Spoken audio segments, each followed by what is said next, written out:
ಆತನು 3 ಅಸುರರನ್ನು ಕೊಂದು ಹಾಕಿದ ಬಯಕೆ, ಕೋಪ ಮತ್ತು ಕಾಮಾಸಕ್ತಿಯನ್ನು ಅಸುರರ ಮುಖ್ಯಸ್ಥರು ಕೊಲ್ಲಲ್ಪಟ್ಟಾಗ ಪುರುಷರು ತಮ್ಮ ಸರಿಯಾದ ಸ್ವಭಾವವನ್ನು ಮರಳಿ ಪಡೆದರು ಮತ್ತು ಮತ್ತೊಮ್ಮೆ ಹಿಂದಿನ ಕಾಲದಂತೆಯೇ ವೇದಗಳು ಮತ್ತು ಇತರ ಧರ್ಮಗ್ರಂಥಗಳನ್ನು ಅಧ್ಯಯನ ಮಾಡಲು ಪ್ರಾರಂಭಿಸಿದರು. 7 ಪ್ರಾಚೀನ ಋಷಿಗಳು ಮುಂದೆ ಬಂದು ವಾಸವನನ್ನು ದೇವರುಗಳ ಮುಖ್ಯಸ್ಥ ಮತ್ತು ಸ್ವರ್ಗದ ಆಡಳಿತಗಾರನನ್ನಾಗಿ ಸ್ಥಾಪಿಸಿದರು. ಅವರು ಮಾನವಕುಲದ ಮೇಲೆ ಶಿಕ್ಷೆಯ ಕೋಲನ್ನು ಹಿಡಿದಿಟ್ಟುಕೊಳ್ಳುವ ಕಾರ್ಯವನ್ನು ತಮ್ಮ ಮೇಲೆ ತೆಗೆದುಕೊಂಡರು. ಇದರ ನಂತರ ರಾಜ ವಿಪ್ರೀತು ಮಾನವೀಯತೆಯ ಮೇಲೆ ಆಳ್ವಿಕೆ ನಡೆಸಿದನು. ನಂತರ ಕ್ಷತ್ರಿಯ ವರ್ಗದ ಇತರ ಅನೇಕ ರಾಜರು. ಆದರೆ ಶಿವನು ಜೀವಿಗಳ ಮನಸ್ಸಿನಿಂದ ಎಲ್ಲಾ ದುಷ್ಟ ಭಾವನೆಗಳನ್ನು ತೆಗೆದುಹಾಕಿದ ನಂತರವೂ ದುಷ್ಟ ಭಾವನೆಗಳು ಕಣ್ಮರೆಯಾಗದ ಕೆಲವು ವೃದ್ಧರು ಇನ್ನೂ ಇದ್ದರು. ಈ ವ್ಯಕ್ತಿಗಳು ಅಸುರಕೃತ್ಯಗಳಲ್ಲಿ ತೊಡಗಿದ ಅನೇಕ ಶಕ್ತಿಶಾಲಿ ಮತ್ತು ದುಷ್ಟ ರಾಜರನ್ನು ಹುಟ್ಟುಹಾಕಿದ್ದರು. ಗಾಯ ಅಥವಾ ದ್ವೇಷದಿಂದ ತುಂಬಿದ ಎಲ್ಲಾ ಕೃತ್ಯಗಳಿಂದ ದೂರವಿಡಬೇಕು ಮತ್ತು ಆತ್ಮದ ಜ್ಞಾನವನ್ನು ಪಡೆಯಬೇಕು ಎಂದು ಪರಾಶರನು ರಾಜ ಜನಮೇಜಯನನ್ನು ಎಚ್ಚರಿಸಿದನು. ಅವನು ಅನ್ಯಾಯದ ಮೂಲಕ ಸಂಪತ್ತನ್ನು ಹುಡುಕುವುದರ ವಿರುದ್ಧ ಎಚ್ಚರಿಕೆ ನೀಡಿದನು, ಏಕೆಂದರೆ ಅಂತಹ ಸಂಪತ್ತು ಎಂದಿಗೂ ಪ್ರಯೋಜನಕಾರಿಯಾಗುವುದಿಲ್ಲ. ಬದಲಿಗೆ ಅವನು ರಾಜನಿಗೆ ಸಲಹೆ ನೀಡಿದನು. ತನ್ನ ಆಶ್ರಮದ ಪ್ರಶಾಂತ ಪರಿಸರದಲ್ಲಿ ಮತ್ತೊಂದು ಪ್ರಮುಖ ಪಾತ್ರವನ್ನು ಕಲಿಸಲು ಸಿದ್ಧರಾಗಿದ್ದ ಪರಾಶರ ಮುನಿ ರಾಜ ಜನಕನೊಂದಿಗೆ ಕುಳಿತಿದ್ದರು. ನಾನು ನಿಮ್ಮೊಂದಿಗೆ ಗೃಹಸ್ಥನ ಕರ್ತವ್ಯಗಳ ಬಗ್ಗೆ ಮಾತನಾಡಿದ್ದೇನೆ, ಅವರು ಪ್ರಾರಂಭಿಸಿದರು. ಆದರೆ ಈಗ ನಾನು ತಪಸ್ಸಿನ ಬಗ್ಗೆ ಮಾತನಾಡುತ್ತೇನೆ. ಎಚ್ಚರಿಕೆಯಿಂದ ಆಲಿಸಿ, ಏಕೆಂದರೆ ಇದು ಒಂದು ನಿರ್ಣಾಯಕ ವಿಷಯವಾಗಿದೆ. ಅವನು ಮಾತನಾಡುವಾಗ ಪರಾಶರನ ಮಾತುಗಳು ರಾಜನ ಸುತ್ತಲೂ ಬುದ್ಧಿವಂತಿಕೆಯ ಚಿತ್ರಣವನ್ನು ಹುಟ್ಟುಹಾಕಿದವು. ದೇಶೀಯ ಜೀವನವನ್ನು ನಡೆಸುವ ವ್ಯಕ್ತಿಯ ಹೃದಯದಲ್ಲಿ ಆಸಕ್ತಿ ಮತ್ತು ದ್ವೇಷವು ಹೇಗೆ ಉದ್ಭವಿಸುತ್ತದೆ ಎಂಬುದನ್ನು ಅವನು ವಿವರಿಸಿದನು. ಮನೆ ಮಾಲೀಕರು ಸಂಪತ್ತು, ಕುಟುಂಬ ಮತ್ತು ಭೌತಿಕ ಆಸ್ತಿಗಳ ಸಂತೋಷದಿಂದ ಆಕರ್ಷಿತರಾಗುತ್ತಾರೆ. ಅವರು ತಮ್ಮ ಕೋಳಿ, ಹೊಲಗಳು, ಸಂಗಾತಿಗಳು, ಮಕ್ಕಳು ಮತ್ತು ಸೇವಕರ ಬಗ್ಗೆ ಅಪಾರ ಗಮನ ಹರಿಸಿದಾಗ ಅವರ ಪ್ರಜ್ಞೆ ಬೆಳೆಯುತ್ತದೆ ಎಂದು ಹೇಳಿದರು. ಪರಾಶರನು ಈ ಆಸಕ್ತಿಯು ಹೇಗೆ ಆನಂದಕ್ಕಾಗಿ ತೀರಿಸಲಾಗದ ಬಯಕೆಗೆ ಕಾರಣವಾಗುತ್ತದೆ ಎಂಬುದನ್ನು ವಿವರಿಸುವಾಗ ಜನಕನು ಶ್ರದ್ಧೆಯಿಂದ ಆಲಿಸಿದನು. ಗೃಹಸ್ಥನು ತನ್ನ ಸಂಪತ್ತು ಮತ್ತು ಆಸ್ತಿಯನ್ನು ಹೆಚ್ಚಿಸಲು ನಿರಂತರವಾಗಿ ಪ್ರಯತ್ನಿಸುತ್ತಾ ಹುಚ್ಚುತನದಿಂದ ಮುಳುಗುತ್ತಾನೆ. ಅವನು ಭೌತಿಕ ಲಾಭಕ್ಕಾಗಿ ತನ್ನ ನೈತಿಕ ತತ್ವಗಳನ್ನು ತ್ಯಾಗ ಮಾಡುತ್ತಾನೆ. ಅಂತಿಮವಾಗಿ ವಿನಾಶವನ್ನು ಎದುರಿಸುತ್ತಾನೆ. ನಂತರ ಪರಾಶರನು ನಿಜವಾದ ಸಂತೋಷದ ರಹಸ್ಯವನ್ನು ಬಹಿರಂಗಪಡಿಸಿದನು. ತಪಸ್ಸು, ಬುದ್ಧಿವಂತಿಕೆ ಹೊಂದಿರುವವರು, ಶಾಶ್ವತ ಬ್ರಹ್ಮವನ್ನು ಉಚ್ಚರಿಸುವವರು, ಕೇವಲ ಶುಭ ಕಾರ್ಯಗಳನ್ನು ಮಾತ್ರ ಸಾಧಿಸುವವರು ಮತ್ತು ಕೇವಲ ಬಯಕೆಯಿಂದ ಹುಟ್ಟಿದವರಿಂದ ದೂರವಿರುವವರು ಅವರೇ ನಿಜವಾದ ಸಂತೋಷವನ್ನು ಸಾಧಿಸುತ್ತಾರೆ. ಅವರು ಜನಕನಿಗೆ ತಪಸ್ಸಿನ ಪ್ರಯೋಜನವನ್ನು ಪಡೆಯಬಹುದು ಎಂದು ಹೇಳಿದರು. ಇದು ಸ್ವಯಂ ನಿರ್ಬಂಧಿತರನ್ನು ಸ್ವರ್ಗದ ಹಾದಿಯಲ್ಲಿ ನಿಲ್ಲಿಸುತ್ತದೆ. ಪರಾಶರರು ಮಾತನಾಡುತ್ತಿದ್ದಂತೆ ಅವರ ಮಾತುಗಳು ತಮ್ಮ ತಪಸ್ಸಿನ ಮೂಲಕ ಯಶಸ್ಸನ್ನು ಸಾಧಿಸಿದ ಮಹಾನ್ ಋಷಿಗಳು ಮತ್ತು ದೇವರುಗಳ ಚಿತ್ರಗಳನ್ನು ರೂಪಿಸಿದವು. ಆದಿತ್ಯರು, ವಾಸುಗಳು, ರುದ್ರರು ಮತ್ತು ಇತರರು ಎಲ್ಲರೂ ತಮ್ಮ ತಪಸ್ಸಿನ ಮೂಲಕ ಯಶಸ್ಸನ್ನು ಪಡೆದರು. ಬ್ರಹ್ಮನಿಂದ ಸೃಷ್ಟಿಸಲ್ಪಟ್ಟ ಬ್ರಾಹ್ಮಣರು ಸಹ ತಮ್ಮ ತಪಸ್ಸಿನ ಮೂಲಕ ಭೂಮಿ ಮತ್ತು ಸ್ವರ್ಗ ಎರಡನ್ನೂ ಗೌರವಿಸಿದ್ದರು. ನಿಜವಾದ ಜ್ಞಾನದಿಂದ ವಂಚಿತರಾದವರೂ ಸಹ ತಮ್ಮ ತಪಸ್ಸಿನ ಮೂಲಕ ತ್ಯಾಗವನ್ನು ಸಾಧಿಸಬಹುದು ಎಂದು ಪರಾಶರರು ವಿವರಿಸಿದಂತೆ ಜಾನಕರ ಕಣ್ಣುಗಳು ವಿಶಾಲವಾದವು. ತಪಸ್ಸನ್ನು ಸಾಧಿಸಲು ಸಾಧ್ಯವಿಲ್ಲವೆಂದು 3 ಲೋಕಗಳಲ್ಲಿ ಏನೂ ಇಲ್ಲ ಎಂದು ಅವರು ಘೋಷಿಸಿದರು. ಈ ಮಾತುಗಳ ಮೂಲಕ ಪರಾಶರರು ಒಂದು ಆಳವಾದ ಸತ್ಯವನ್ನು ನೀಡಿದರು. ನಿಜವಾದ ಸಂತೋಷವನ್ನು ಸಾಧಿಸಲು ಸದಾಚಾರ, ತಪಸ್ಸು ಮತ್ತು ಉಡುಗೊರೆಗಳ ಅನ್ವೇಷಣೆ ಅತ್ಯಗತ್ಯ. ಸೂರ್ಯನು ಮುಳುಗಲು ಪ್ರಾರಂಭಿಸಿದಾಗ ಆಶ್ರಮದ ಮೇಲೆ ಬೆಚ್ಚಗಿಳ ಕಿತ್ತಳೆ ಬಣ್ಣದ ಹೊಳಪನ್ನು ಬೀಸಿದ ಪರಾಶರನ ಪಾತವು ಪೂರ್ಣ ವೃತ್ತಾಕಾರದಲ್ಲಿ ಬಂದಿತು. ಆತ ಜನಕನನ್ನು ನಿರಾಸಕ್ತಿ, ದುಃಖ ಮತ್ತು ಅಂತಿಮವಾಗಿ ವಿನಾಶಕ್ಕೆ ಕಾರಣವಾದ ಕಾಮಾಸಕ್ತಿಯ ಅಪಾಯಗಳ ಬಗ್ಗೆ ಎಚ್ಚರಿಸಿದನು. ಅಸಮಾಧಾನವು ದುಃಖವನ್ನು ಉತ್ಪಾದಿಸುತ್ತದೆ ಎಂದು ಅವರು ಹೇಳಿದರು, ಮತ್ತು ಪ್ರಾಯಶ್ಚಿತ್ತದ ಮೂಲಕ ಮಾತ್ರ ನಿಜವಾದ ಸಂತೋಷವನ್ನು ಪಡೆಯಬಹುದು. ನಂತರದ ಮೌನದಲ್ಲಿ ಪರಾಶರನ ಮಾತುಗಳು ತನ್ನೊಳಗೆ ಏನನ್ನಾದರೂ ಜಾಗೃತಗೊಳಿಸಿವೆ ಎಂದು ಜನಕನು ಅರಿತುಕೊಂಡನು. ಪ್ರಾಯಶ್ಚಿತ್ತದ ಶಕ್ತಿಯ ಬಗ್ಗೆ ಆತನಿಗೆ ಭಯ ಮತ್ತು ಗೌರವದ ಭಾವವಿತ್ತು. ಇದು ಅತ್ಯಂತ ಸಾಮಾನ್ಯ ವ್ಯಕ್ತಿಯನ್ನು ಸಹ ದೊಡ್ಡ ವಿಷಯಗಳನ್ನು ಸಾಧಿಸುವ ಸಾಮರ್ಥ್ಯವನ್ನು ಹೊಂದುವಂತೆ ಮಾಡಬಲ್ಲದು. ಅವನು ಹೊರಡಲು ಏರಿದಾಗ ಶಾಂತತೆ ಮತ್ತು ಆತ್ಮಸಂಯಮದ ಸದ್ಗುಣಗಳನ್ನು ಬೆಳೆಸಿಕೊಳ್ಳುವ ಹೊಸ ದೃಢನಿಶ್ಚಯವನ್ನು ಜನಕನು ಅನುಭವಿಸಿದನು. ವಿದೇಹ ಸಾಮ್ರಾಜ್ಯದಲ್ಲಿ ರಾಜ ಜನಕನು ತನ್ನನ್ನು ದೀರ್ಘಕಾಲ ಗೊಂದಲಕ್ಕೀಡು ಮಾಡಿದ ವಿಷಯದ ಬಗ್ಗೆ ಬುದ್ಧಿವಂತ ಋಷಿ ಪರಾಶರನ ಸಲಹೆಯನ್ನು ಕೇಳಿದನು. ವಿವಿಧ ವರ್ಗಗಳಿಗೆ ಸೇರಿದ ಪುರುಷರಲ್ಲಿ ಈ ಬಣ್ಣದ ವ್ಯತ್ಯಾಸವು ಎಲ್ಲಿಂದ ಉದ್ಭವಿಸುತ್ತದೆ ಎಂದು ಕೇಳಿದನು. ಹೇ ಮಹಾಋಷಿ, ಬ್ರಾಹ್ಮಣರಿಗಿಂತ ಭಿನ್ನವಾದ ಆಚರಣೆಗಳನ್ನು ಪುರುಷರು ಏಕೆ ಅನುಸರಿಸುತ್ತಾರೆಂದು ನನಗೆ ತಿಳಿಸಿ. ಪರಾಶರನು ಗೊತ್ತಿದ್ದು ಮುಗುಳ್ನಕ್ಕನು ಮತ್ತು ಸೃಷ್ಟಿಯ ಪ್ರಾಚೀನ ಸಿದ್ಧಾಂತವನ್ನು ವಿವರಿಸಲು ಪ್ರಾರಂಭಿಸಿದನು. ಓ ರಾಜನೇ, ನೀನು ಹೇಳಿದಂತೆ ಅದು ಅವನು ಹೇಳಿದನು.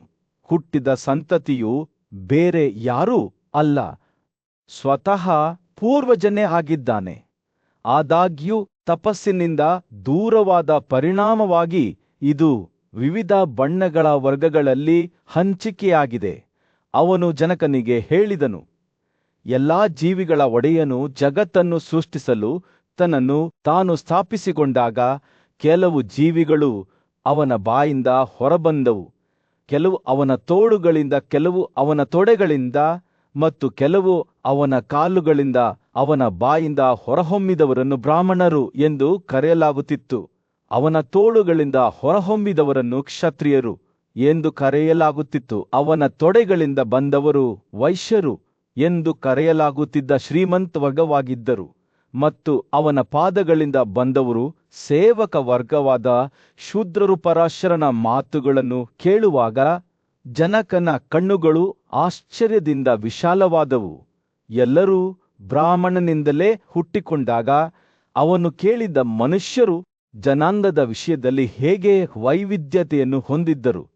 ಪರಾಶರನು ತಪಸ್ಸಿನ ಮೂಲಕ ತಮ್ಮ ಆತ್ಮಗಳನ್ನು ಶುದ್ಧೀಕರಿಸುವಲ್ಲಿ ಯಶಸ್ವಿಯಾದ ಉನ್ನತ ಆತ್ಮದ ವ್ಯಕ್ತಿಗಳ ಸ್ಥಾನಮಾನವು ಅವರ ಕಡಿಮೆ ಜನನಗಳಿಂದ ಪ್ರಭಾವಿತವಾಗಿದೆ ಎಂದು ಪರಿಗಣಿಸಲಾಗುವುದಿಲ್ಲ ಎಂದು ಉತ್ತರಿಸಿದನು. ಅವನ ಅಜ್ಜ ವಶಿಷ್ಠ ಮತ್ತು ಇತರರಂತಹ ಮಹಾನ್ ಋಷಿಗಳು ತಪಸ್ಸಿನ ಮೂಲಕ ತಮ್ಮ ಸ್ಥಾನಗಳನ್ನು ಪಡೆದರು. ಜನಕನ ಕುತೂಹಲವು ಅತೃಪ್ತಿಕರವಾಗಿತ್ತು. ಹೇ ಪವಿತ್ರನೇ, ನನಗೆ ಹೇಳು. ಅವರು ಕೇಳಿದರು, ಹಲವಾರು ಆದೇಶಗಳ ವಿಶೇಷ ಕರ್ತವ್ಯಗಳನ್ನು ನನಗೆ ತಿಳಿಸು. ಉಡುಗೊರೆಗಳನ್ನು ಸ್ವೀಕರಿಸುವುದು, ಯಜ್ಞಗಳನ್ನು ನೆರವೇರಿಸುವುದು ಮತ್ತು ವಿದ್ಯಾರ್ಥಿಗಳನ್ನು ಬೋಧಿಸುವುದು ಬ್ರಾಹ್ಮಣರ ವಿಶೇಷ ಕರ್ತವ್ಯಗಳು ಎಂದು ಪರಾಶರರು ವಿವರಿಸಿದರು. ಇತರ ಆದೇಶಗಳ ರಕ್ಷಣೆಯು ಕ್ಷತ್ರಿಯರಿಗೆ ಸೂಕ್ತವಾಗಿತ್ತು. ಕೃಷಿ, ಜಾನುವಾರು ಸಾಕಣೆ ಮತ್ತು ವ್ಯಾಪಾರವು ವೈಶ್ಯರ ಉದ್ಯೋಗಗಳಾಗಿದ್ದವು.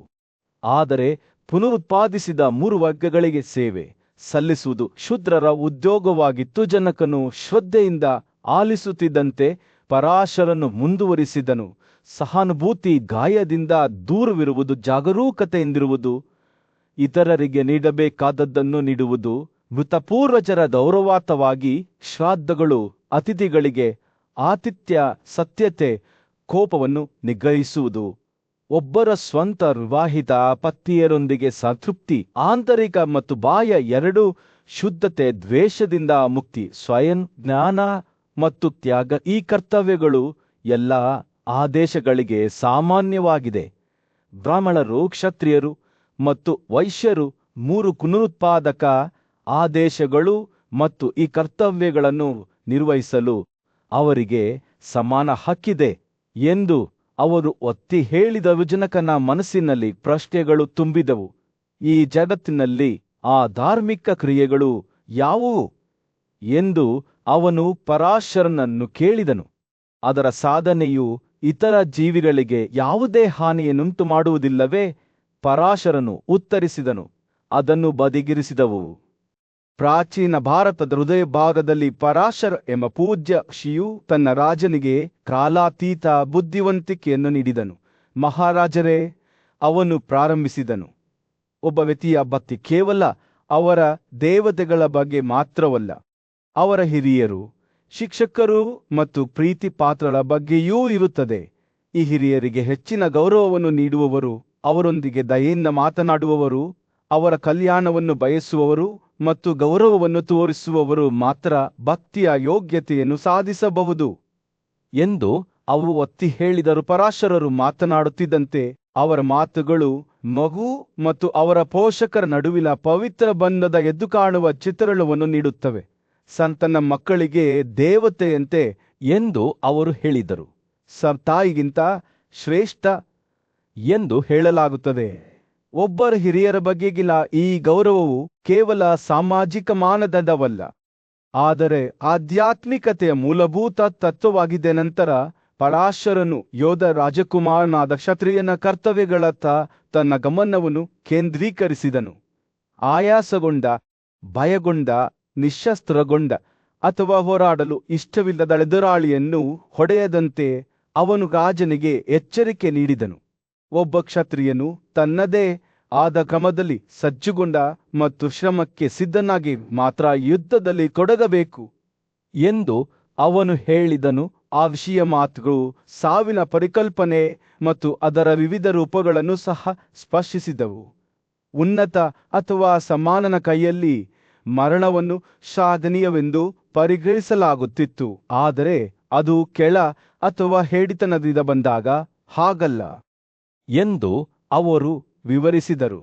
ಪಾಪಿ ಅಥವಾ ಕೀಳಾಗಿ ಜನಿಸಿದ ಮತ್ತು ದುಷ್ಟ ನಡವಳಿಕೆಯಿಂದ ಮರಣವು ಘೋರವಾಗಿದೆ ಮತ್ತು ನರಕಕ್ಕೆ ಕಾರಣವಾಗುತ್ತದೆ ಎಂದು ಅವರು ಎಚ್ಚರಿಸಿದರು. ಪರಾಶರರು ಮಾತನಾಡುವುದನ್ನು ಮುಂದುವರಿಸಿದಾಗ ಅವರು ಆತ್ಮದ ರಹಸ್ಯಗಳನ್ನು ಮತ್ತು ವಿವಿಧ ದೇಹಗಳ ಮೂಲಕ ಅದರ ಪ್ರಯಾಣವನ್ನು ಪರಿಶೋಧಿಸಿದರು.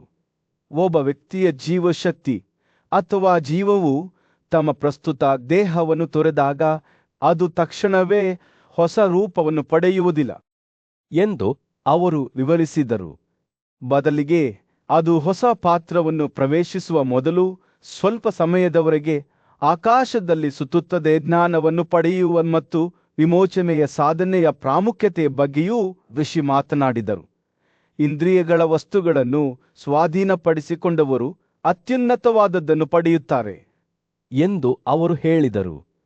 ಬುದ್ಧಿವಂತಿಕೆಯ ಅನ್ವೇಷಣೆಯು ಜೀವಮಾನದ ಪ್ರಯಾಣವಾಗಿದೆ ಮತ್ತು ಸ್ವಯಂ ಸುಧಾರಣೆಗಾಗಿ ಪ್ರಯತ್ನಿಸುವುದನ್ನು ಎಂದಿಗೂ ನಿಲ್ಲಿಸಬಾರದು ಎಂದು ಅವರು ಒತ್ತಿ ಹೇಳಿದರು. ಸೂರ್ಯನು ಮುಳುಗಲು ಪ್ರಾರಂಭಿಸಿದಾಗ ಪರಾಶರನ ಮಾತುಗಳು ಸಾವಿನ ಪರಿಕಲ್ಪನೆ ಮತ್ತು ಅದರ ವಿವಿಧ ರೂಪಗಳ ಕಡೆಗೆ ತಿರುಗಿತು. ವಿಷ ಸೇವಿಸುವ ಮೂಲಕ, ನೇಣು ಹಾಕಿಕೊಳ್ಳುವ ಮೂಲಕ, ಸುಡುವ ಮೂಲಕ, ದರೋಡೆಕೋರರ ಕೈಯಲ್ಲಿ ಮತ್ತು ಪ್ರಾಣಿಗಳ ಹಲ್ಲುಗಳಲ್ಲಿ ಸಾವು ಸಂಭವಿಸುತ್ತದೆ ಎಂದು ಅವರು ಹೇಳಿದರು. ಕೊನೆಯಲ್ಲಿ ಪರಾಶರರು ಅಸ್ತಿತ್ವದ ಸ್ವರೂಪದ ಬಗ್ಗೆ ಆಳವಾದ ಸಂದೇಶವನ್ನು ನೀಡಿದರು. ಜನರು ಕ್ರೂರಕೃತ್ಯಗಳನ್ನು ಮಾಡಲು ಕಾರಣವಾದ ಒಂದೇ ಒಂದು ವೈರಿ ಅಜ್ಞಾನಕ್ಕಿದೆ ಎಂದು ಅವರು ವಿವರಿಸಿದರು. ಆ ವೈರಿಯನ್ನು ಸ್ಥಿರವಾದ ಪ್ರಯತ್ನಗಳಿಂದ ಮತ್ತು ಶ್ರುತಿಗಳಲ್ಲಿ ನಿಗದಿಪಡಿಸಿದ ಕರ್ತವ್ಯಗಳ ಪ್ರಕಾರ ವೃದ್ಧರನ್ನು ಕಾಯುವುದರಿಂದ ಮಾತ್ರ ಜಯಿಸಬಹುದು ಎಂದು ಅವರು ಹೇಳಿದರು. ರಾಜನು ಶ್ರದ್ಧೆಯಿಂದ ಆಲಿಸುತ್ತಿದ್ದಂತೆ ಪರಾಶರನ ಮಾತುಗಳು ಅವನನ್ನು ನೀತಿಯ ಹಾದಿಯತ್ತ ಮುನ್ನಡೆಸಿದವು. ಎಲ್ಲ ಆನಂದಗಳಿಂದ ದೂರವಿರುವ ಮೂಲಕ ಎಂದಿಗೂ ತನ್ನನ್ನು ತಾನು ದುರ್ಬಲಗೊಳಿಸಿಕೊಳ್ಳಬಾರದು ಎಂದು ಆತ ಒತ್ತಿ ಹೇಳಿದನು. ಭೀಷ್ಮನ ಸಮ್ಮುಖದಲ್ಲಿ ಮಿಥಿಲೆಯ ಬುದ್ಧಿವಂತ ಆಡಳಿತಗಾರನಾದ ಜನಕನು ಎಲ್ಲ ಕರ್ತವ್ಯಗಳ ಬಗ್ಗೆ ಆಳವಾದ ತಿಳುವಳಿಕೆಗೆ ಹೆಸರುವಾಸಿಯಾದ ಋಷಿಯಾದ ಪರಾಶರನಿಗೆ ಆಳವಾದ ಪ್ರಶ್ನೆಯನ್ನು ಕೇಳಿದನು. ಒಳ್ಳೆಯದರಲ್ಲಿ ಯಾವುದು ಉತ್ಪಾದಕವಾಗಿದೆ? ಜನಕನು ಸದಾಚಾರದ ಹಾದಿಯಲ್ಲಿ ಮಾರ್ಗದರ್ಶನವನ್ನು ಗೋಯಿ ಕೇಳಿದನು. ಸಾಧಿಸುವುದು ಎಂದೆಂದಿಗೂ ನಾಶವಾಗುವುದಿಲ್ಲ. ಒಬ್ಬನು ಹಿಂತಿರುಗಬಾರದೆಂದು ಪುನರಾವರ್ತಿಸುವ ಸ್ಥಳ ಯಾವುದು? ಪರಸಾರನು ಸೌಮ್ಯವಾದ ನಗುವಿನೊಂದಿಗೆ ಜೀವನದ ರಹಸ್ಯಗಳನ್ನು ಬಿಚ್ಚಿಡಲು ಪ್ರಾರಂಭಿಸಿದನು.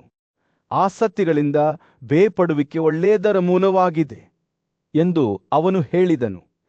ಜ್ಞಾನವು ಅತ್ಯುನ್ನತ ಮಾರ್ಗವಾಗಿದೆ ಮತ್ತು ಪ್ರಾಯಶ್ಚಿತ್ತಗಳು ಎಂದಿಗೂ ನಾಶವಾಗುವುದಿಲ್ಲ ಎಂದು ಅವನು ವಿವರಿಸಿದನು.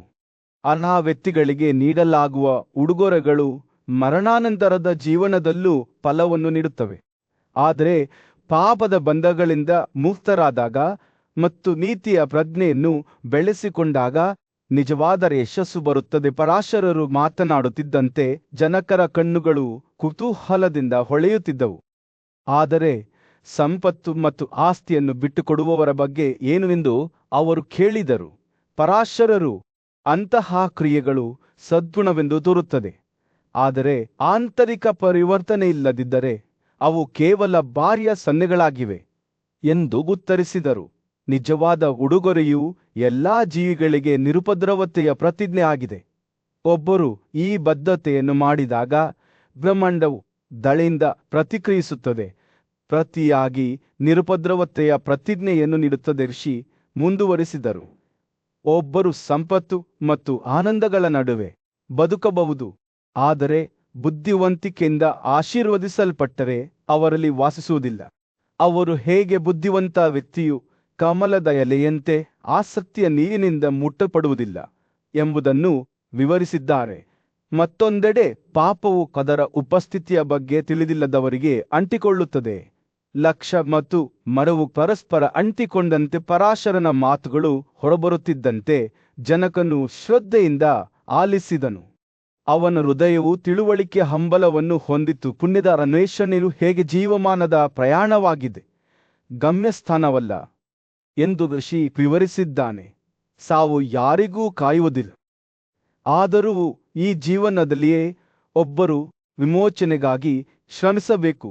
ಕುರುಡನು ತನ್ನ ಸ್ವಂತ ಮನೆಯನ್ನು ಗಮನದಿಂದ ಸಂಚರಿಸುವಂತೆ ಬುದ್ಧಿವಂತ ವ್ಯಕ್ತಿಯು ಜ್ಞಾನೋದಯದ ಹಾದಿಯಲ್ಲಿ ಮುಂದುವರಿಯುವಲ್ಲಿ ಯಶಸ್ವಿಯಾಗುತ್ತಾರೆ. ಈ ಸಂಭಾಷಣೆಯು ಜನ್ಮ ಮತ್ತು ಮರಣದ ಸ್ವರೂಪದ ಕಡೆಗೆ ತಿರುಗಿತು. ಅವು ಹಗ್ಗದ ಎಲೆಗಳಂತೆ ಹೆಣೆದುಕೊಂಡಿವೆ. ವಿಮೋಚನೆಯ ಹಾದಿಯಲ್ಲಿ ನಡೆಯುವವನು ಇಲ್ಲಿ ಮತ್ತು ಭವಿಷ್ಯದಲ್ಲಿ ಸಂತೋಷವನ್ನು ಗಳಿಸುತ್ತಾನೆ. ಆಸೆಗಳು ಮತ್ತು ಮೋಹಗಳಿಂದ ಪ್ರೇರೇಪಿಸಲ್ಪಟ್ಟ ವೈವಿಧ್ಯಮಯರು ದುಃಖವನ್ನು ಅನುಭವಿಸುತ್ತಾರೆ.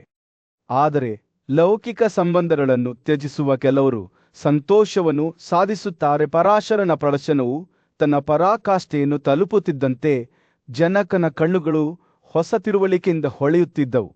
ಕೆಸರನ್ನು ಬಿಟ್ಟು ಹೋಗುವ ಕಮಲದ ಕಾಂಡದಂತೆ ಅವರು ಉದ್ಧರಿಸಿದರು. ಆತ್ಮವು ಮನಸ್ಸನ್ನು ತ್ವರಿತವಾಗಿ ತ್ಯಜಿಸಬಹುದು. ಋಷಿ ಸಮ್ಮತಿಯಿಂದ ತಲೆಯಾಡಿಸಿದರು.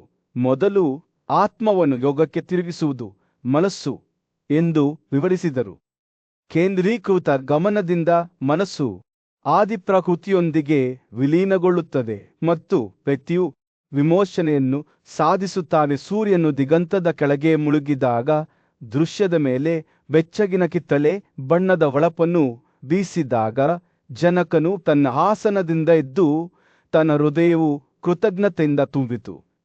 ಪ್ರಶಾಂತವಾದ ಕಾಡಿನ ಮಧ್ಯದಲ್ಲಿ ಪಾಂಡುವಿನ ಮಗ ಯುಧಿಷ್ಠಿರನು ತನ್ನ ಪೂಜ್ಯ ಅಜ್ಜ ಭೀಷ್ಮನ ಪಾದಗಳ ಬಳಿ ಕುಳಿತಿದ್ದನು. ಯುವ ರಾಜಕುಮಾರನು ತಮ್ಮ ಕಾಲದ ಬುದ್ಧಿವಂತ ವ್ಯಕ್ತಿಗಳು ಹೆಚ್ಚಿನ ಗೌರವವನ್ನು ಹೊಂದಿದ ಸದ್ಗುಣಗಳನ್ನು ಅರ್ಥ ಮಾಡಿಕೊಳ್ಳಲು ಪ್ರಯತ್ನಿಸಿದನು. ಅಜ್ಜಿ, ಅವನು ಕೇಳಿದ ಸತ್ಯ, ಆತ್ಮಸಂಯಮ, ಕ್ಷಮೆ ಮತ್ತು ಬುದ್ಧಿವಂತಿಕೆಯ ಬಗ್ಗೆ ನಿಮ್ಮ ಅಭಿಪ್ರಾಯವೇನು? ಭೀಷ್ಮನ ಕಣ್ಣುಗಳು ವಯಸ್ಸಿನ ಭಾರದಿಂದ ಹೊಳೆಯತೊಡಗಿದವು. ಅವನು ಪುರಾಣಗಳ ಒಂದು ಪ್ರಾಚೀನ ಕಥೆಯನ್ನು ವಿವರಿಸಲು ಪ್ರಾರಂಭಿಸಿದನು. ಹಿಂದಿನ ಯುಗದಲ್ಲಿ ಅವನು ಹೇಳಿದನು, ಎಲ್ಲ ಜೀವಿಗಳು ಹುಟ್ಟಿದ ಮತ್ತು ಶಾಶ್ವತ ಪ್ರಭುವಾದ ಬ್ರಹ್ಮನು ಭವ್ಯವಾದ ಚಿನ್ನದ ಹಂಸದ ರೂಪವನ್ನು ಪಡೆದನು. ಈ ದೈವಿಕ ಪಕ್ಷಿ 3 ಲೋಕಗಳ ಮೂಲಕ ಅಲೆದಾಡಿತ್ತು. ಅದರ ಮಾರ್ಗವು ಅದನ್ನು ಸಾಧಕರ ವಾಸಸ್ಥಾನಕ್ಕೆ ಕೊಂಡೊಯ್ಯಿತು. ತಮ್ಮ ಬುದ್ಧಿವಂತಿಕೆ ಮತ್ತು ಸದಾಚಾರಕ್ಕೆ ಹೆಸರುವಾಸಿಯಾದ ದೇವತೆಗಳ ಗುಂಪಾದ ಸಾಧ್ಯರು ಹಂಸವನ್ನು ಗೌರವದಿಂದ ಸ್ವಾಗತಿಸಿದರು. ಓ ಉದಾತ್ತ ಪಕ್ಷಿ, ಅವರು ಹೇಳಿದರು, ನೀವು ನಿಮ್ಮ ಶ್ರೇಷ್ಠ ಕಲಿಕೆ ಮತ್ತು ವಾಕ್ಚಾತುರ್ಯಕ್ಕೆ ಹೆಸರುವಾಸಿಯಾಗಿದ್ದೀರಿ. ನಾವು ನಿಮ್ಮನ್ನು ಅತ್ಯುನ್ನತ ಸದ್ಗುಣಗಳ ಬಗ್ಗೆ ಕೇಳುತ್ತೇವೆ ಮತ್ತು ಕರ್ಮದ ಬಂಧಗಳಿಂದ ವಿಮೋಚನೆಯನ್ನು ಬಯಸುವವರು ಯಾವ ಕಾರ್ಯವನ್ನು ಹೆಚ್ಚು ಗೌರವಿಸುತ್ತಾರೆ. ಬೇಸಿಗೆಯ ದಿನದಂದು ಮಾತನಾಡುವಾಗ ಹಂಸದ ಧ್ವನಿಯು ಸೌಮ್ಯವಾದ ಗಾಳಿಯಂತೆ ಇತ್ತು. ಪ್ರಿಯ ಸಾಧ್ವರೇ, ಒಬ್ಬರು ಈ 4 ಗುಣಗಳನ್ನು ಬೆಳೆಸಿಕೊಳ್ಳಬೇಕು ಎಂದು ನಾನು ಕೇಳಿದ್ದೇನರ. ತಪಸ್ಸು, ಆತ್ಮಸಂಯಮ, ಸತ್ಯ ಮತ್ತು ಮನಸ್ಸನ್ನು ನಿಗ್ರಹಿಸುವುದು. ನಮ್ಮ ಅಂತರಂಗದ ಸ್ವಭಾವವನ್ನು ನಿಗ್ರಹಿಸುವ ಮೂಲಕ ನಾವು ಪ್ರಾಪಂಚಿಕ ಸಂಬಂಧಗಳ ಹೊರೆಯಿಂದ ಮುಕ್ತರಾಗಬಹುದು. ನಂತರ ಹಂಸವು ಸದ್ಗುಣದ ಜೀವನವನ್ನು ನಡೆಸುವ ಬಗ್ಗೆ ತನ್ನದೇ ಆದ ತತ್ವವನ್ನು ಬಹಿರಂಗಪಡಿಸಿತು. ನನ್ನ ಬಗ್ಗೆ ಕೆಟ್ಟದಾಗಿ ಮಾತನಾಡುವವರಿಗೆ ಪ್ರತಿಕ್ರಿಯೆಯಾಗಿ ನಾನು ಎಂದಿಗೂ ಕಠಿಣ ಪದಗಳನ್ನು ಉಚ್ಚರಿಸಲಿಲ್ಲ ಎಂದು ಅದು ಹೇಳಿದೆ. ಬದಲಿಗೆ ನಾನು ನನ್ನ ಮಾರ್ಗದರ್ಶಿ ತತ್ವಗಳಾಗಿ ಕ್ಷಮೆ ಮತ್ತು ಸಹಾನುಭೂತಿಯನ್ನು ಆರಿಸಿಕೊಳ್ಳುತ್ತೇನೆ. ಸತ್ಯವು ವೇದಗಳ ಮೂಲ ತತ್ವವಾಗಿದೆ ಮತ್ತು ಆತ್ಮಸಂಯಮವು ನಿಜವಾದ ಬುದ್ಧಿವಂತಿಕೆಯನ್ನು ತೆರೆಯುವ ಕೀಲಿಯಾಗಿದೆ. ಹಂಸದ ಮಾತುಗಳು ತನ್ನದೇ ಆದ ಅನುಭವಗಳಿಂದ ಹುಟ್ಟಿದ ಆಳವಾದ ತಿಳುವಳಿಕೆಯಿಂದ ತೊಟ್ಟಿಕ್ಕಿದವು. ಹಂಸವು ತನ್ನ ಬುದ್ಧಿವಂತಿಕೆಯನ್ನು ಹಂಚಿಕೊಳ್ಳುವುದನ್ನು ಮುಂದುವರೆಸಿದಾಗ ಯುಧಿಷ್ಠಿರನು ಶ್ರದ್ಧೆಯಿಂದ ಆಲಿಸುತ್ತಿದ್ದನು. ಅವನ ಮನಸ್ಸು ಬೆಳಗಿನ ಇಬ್ಬನಿಯಲ್ಲಿರುವ ಬಾಯಾರಿದ ಸಸ್ಯದ ಪಾನೀಯಗಳಂತಹ ಬೋಧನೆಗಳನ್ನು ಹೀರಿಕೊಳ್ಳುತ್ತಿತ್ತು.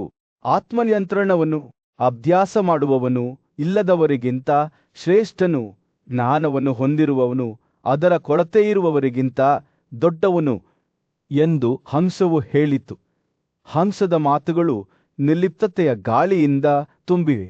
ಅದು ಪ್ರಾಪಂಚಿಕ ಜೀವನದ ಸಣ್ಣ ಕಾಳಜಿಗಳನ್ನು ಮೀರಿದೆ ಎಂಬಂತೆ. ನಂತರ ಹಂಸವು ತ್ಯಾಗದ ಪ್ರಾಮುಖ್ಯತೆ ಮತ್ತು ಕೋಪದ ಅಪಾಯಗಳ ಬಗ್ಗೆ ಮಾತನಾಡಿತು. ಕಠಿಣ ಭಾಷಣಗಳಿಂದ ದಾಳಿಗೊಳಗಾದಾಗ ಒಬ್ಬರು ದಯೆಯಿಂದ ಪ್ರತೀಕಾರ ತೀರಿಸಬಾರದು. ಬದಲಿಗೆ ಒಬ್ಬರು ತಾಳ್ಮೆ ಮತ್ತು ಸಹಾನುಭೂತಿಯನ್ನು ಬೆಳೆಸಿಕೊಳ್ಳಬೇಕು, ಏಕೆಂದರೆ ಇದು ನಿಜವಾದ ವಿಮೋಚನೆಯ ಮಾರ್ಗವಾಗಿದೆ. ಹಂಸದ ಮಾತುಗಳು ಯುಧಿಷ್ಠಿರನ ಆತ್ಮಕ್ಕೆ ಮುಲಾಮೊಯ್ದಂತೆ ಅವನ ಅನುಮಾನಗಳು ಮತ್ತು ಭಯಗಳನ್ನು ಶಮನಗೊಳಿಸಿದವು. ಕಥೆಯು ಕೊನೆಗೊಳ್ಳುತ್ತಿದ್ದಂತೆ ಭೀಷ್ಮನು ಸೌಮ್ಯವಾದ ನಗುವಿನೊಂದಿಗೆ ಯುಧಿಷ್ಠಿರನ ಕಡೆಗೆ ತಿರುಗಿದನು. ನನ್ನ ಪ್ರಿಯ ಮೊಮ್ಮಗ, ಅವನು ಹೇಳಿದನು. ಹಂಸದ ಬೋಧನೆಗಳು ಅದನ್ನು ನೆನಪಿಸುತ್ತವೆ. ಹಸ್ತಿನಾಪುರದ ಆಸ್ಥಾನದಲ್ಲಿ ರಾಜ ಯುಧಿಷ್ಠಿರನು ತನ್ನನ್ನು ದೀರ್ಘಕಾಲದಿಂದ ಗೊಂದಲಕ್ಕೀಡು ಮಾಡಿದ ವಿಷಯದ ಬಗ್ಗೆ ತನ್ನ ಪೂಜ್ಯ ಮೊಮ್ಮಗ ಭೀಷ್ಮನ ಮಾರ್ಗದರ್ಶನವನ್ನು ಕೇಳಿದನು. ರಾಜನು ಸಾಂಖ್ಯ ಮತ್ತು ಯೋಗ ತತ್ವಶಾಸ್ತ್ರದ ನಡುವಿನ ಮೂಲಭೂತ ವ್ಯತ್ಯಾಸಗಳನ್ನು ಅರ್ಥಮಾಡಿಕೊಳ್ಳಲು ಉತ್ಸುಕನಾಗಿದ್ದನು. ಪ್ರಾಚೀನ ಋಷಿಮುನಿಗಳ ಮಾರ್ಗಗಳಲ್ಲಿ ಬುದ್ಧಿವಂತ ಮತ್ತು ಅನುಭವಿ ಆಗಿದ್ದ ಭೀಷ್ಮನು ವಿವರಿಸಲು ಪ್ರಾರಂಭಿಸಿದಾಗ ಪರೋಪಕಾರಿ ನಗು ಬೀರಿದನು.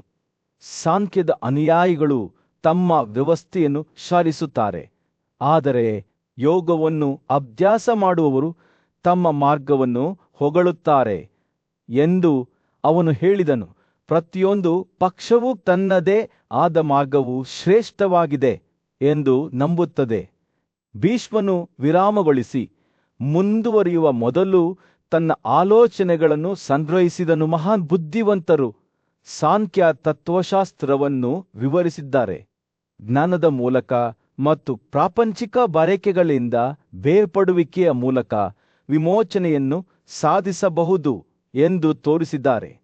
ಮತ್ತೊಂದೆಡೆ ಯೋಗವನ್ನು ನಂಬುವವರು ಆಂತರಿಕ ಶಕ್ತಿಯನ್ನು ಬೆಳೆಸುವ ಮೂಲಕ ಮತ್ತು ಇಂದ್ರಿಯಗಳ ಮೇಲೆ ನಿಯಂತ್ರಣವನ್ನು ಬೆಳೆಸುವ ಮೂಲಕ ಕರ್ಮದ ಬಂಧಗಳಿಂದ ಮುಕ್ತರಾಗಬಹುದು ಮತ್ತು ವಿಮೋಚನೆಯನ್ನು ಸಾಧಿಸಬಹುದು ಎಂದು ವಾದಿಸುತ್ತಾರೆ.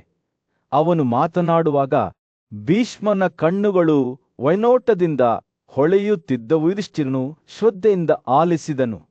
ಪ್ರತಿ ವ್ಯವಸ್ಥೆಯ ಸೂಕ್ಷ್ಮ ವ್ಯತ್ಯಾಸಗಳನ್ನು ಅರ್ಥ ಮಾಡಿಕೊಳ್ಳಲು ಅವನ ಮನಸ್ಸು ಓಡುತ್ತಿತ್ತು. 2 ವ್ಯವಸ್ಥೆಗಳು, ಶುದ್ಧತೆ, ಕರುಣೆ ಮತ್ತು ಪ್ರತಿಜ್ಞೆಗಳನ್ನು ಶಿಫಾರಸು ಮಾಡಿದರೆ ಅವನು ಕೇಳಿದನು, ಅವುಗಳ ಧರ್ಮಗ್ರಂಥಗಳು ಏಕೆ ಒಂದೇ ಆಗಿರುವುದಿಲ್ಲ? ಭೀಷ್ಮನು ನಗುತ್ತಾ, ಅವನ ಧ್ವನಿಯು ಸೌಮ್ಯವಾದ ಧ್ವನಿಯನ್ನು ತೆರೆದುಕೊಂಡಿತ್ತು. ಧರ್ಮಗ್ರಂಥಗಳು ಅವುಗಳ ಮಾರ್ಗಗಳಲ್ಲಿ ಭಿನ್ನವಾಗಿರಬಹುದು, ಆದರೆ ಅಂತಿಮ ಗುರಿಯು ಒಂದೇ ಆಗಿರುತ್ತದೆ. ಪ್ರವಿಮೋಚನೆಯನ್ನು ಸಾಧಿಸುವುದು ವ್ಯತ್ಯಾಸವು ಬಳಸುವ ವಿಧಾನಗಳಲ್ಲಿದೆ. ಯೋಗ ಅಭ್ಯಾಸಗಳು, ಅನುಭವ, ಅಜಾಗರೂಕತೆ, ವಾತ್ಸಲ್ಯ, ಕಾಮ ಮತ್ತು ಕ್ರೋಧದ 5 ದೋಷಗಳನ್ನು ಶಿಸ್ತು ಮತ್ತು ಸ್ವಯಂ ನಿಯಂತ್ರಣದ ಮೂಲಕ ಜಯಿಸಲು ಪ್ರಯತ್ನಿಸುತ್ತಾರೆ. ಭೀಷ್ಮನ ಮಾತುಗಳು ಎದ್ದು ಕಾಣುವ ಚಿತ್ರಣವನ್ನು ನೀಡಿರುವ ಒಂದು ಮೀನು ತನ್ನ ಬಲೆಯಿಂದ ಮುಕ್ತವಾದಂತೆ ಪ್ರಾಪಂಚಿಕ ಬಯಕೆಗಳ ತೊಡಕುಗಳಿಂದ ಮುಕ್ತವಾದ ಯೋಗಿ ಕೂಡ ಪಾಪರಹಿತ ಮಾರ್ಗವನ್ನು ಸಾಧಿಸುತ್ತಾನೆ. ದುರ್ಬಲ ಮತ್ತು ದುರ್ಬಲರು ಬಯಕೆಯ ಪ್ರವಾಹಗಳಿಂದ ಕೊಚ್ಚಿಕೊಂಡು ಹೋಗಬಹುದು, ಆದರೆ ಬಲವಾದ ಮತ್ತು ದೃಢವಾದ ಯೋಗಿ ಎಲ್ಲ ಅಡೆತಡೆಗಳನ್ನು ತಡೆದುಕೊಳ್ಳುತ್ತಾನೆ. ಆನೆ ವಿಶ್ವಾಸಾರ್ಹಕ ನೀರಿನಲ್ಲಿ ಸಂಚರಿಸುವಂತೆ ಭೀಷ್ಮನ ನಿರೂಪಣೆಯು ಯುಧಿಷ್ಠಿರನನ್ನು ಯೋಗದ ನಿಗೂಢತೆಗಳಿಗೆ ಆಳವಾಗಿ ಸೆಳೆಯುವಂತಹ ಚಿತ್ರಣದ ಒಳಚಿತ್ರವನ್ನು ಹೆಣೆದಿದೆ. ಅಳೆಯಲಾಗದ ಶಕ್ತಿಯನ್ನು ಹೊಂದಿರುವ ಯೋಗಿ ಸಾವಿರಾರು ದೇಹಗಳನ್ನು ಸೃಷ್ಟಿಸಬಹುದು ಮತ್ತು ಇಚ್ಛೆಯಂತೆ ಭೂಮಿಯನ್ನು ಅಲೆದಾಡಬಹುದು. ಕೆಲವರು ಪ್ರಾಪಂಚಿಕ ಸುಖಗಳಲ್ಲಿ ತೊಡಗಬಹುದು.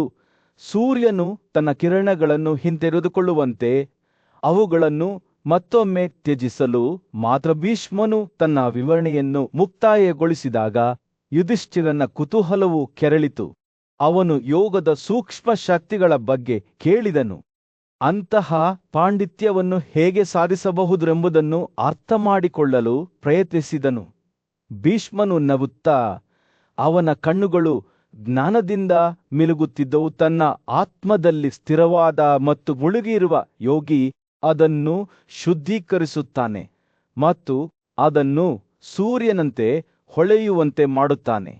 ಸಮುದ್ರದಾದ್ಯಂತ ಹಡಗಿಗೆ ಮಾರ್ಗದರ್ಶನ ನೀಡುವ ದೋಣಿಗಾರನಂತೆ ಜ್ಞಾನವುಳ್ಳ ಮನುಷ್ಯನು ಜೀವನದ ಪ್ರಕ್ಷುಬ್ಧ ನೀರಿನಲ್ಲಿ ಸಂಚರಿಸುತ್ತಾನೆ, ವಿಮೋಚನೆಯ ತೀರವನ್ನು ತಲುಪುತ್ತಾನೆ.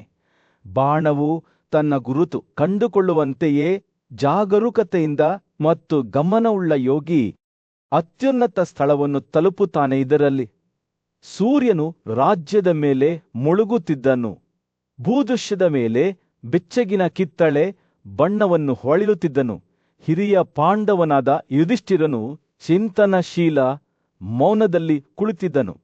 ಅವನ ಕಣ್ಣುಗಳು ಅನೇಕ ವರ್ಷಗಳಿಂದ ಅವರ ಮಾರ್ಗದರ್ಶಕ ಮತ್ತು ಮಾರ್ಗದರ್ಶಿಯಾಗಿದ್ದ ಪೂಜ್ಯರ ಭೀಷ್ಮನ ಮೇಲೆ ನಿಂತಿದ್ದವು. ಬದಲಾಗದೆ, ಕಾಲಾನಂತರದಲ್ಲಿ ಬದಲಾಗದೆ ಉಳಿದಿರುವುದು ಯಾವುದು?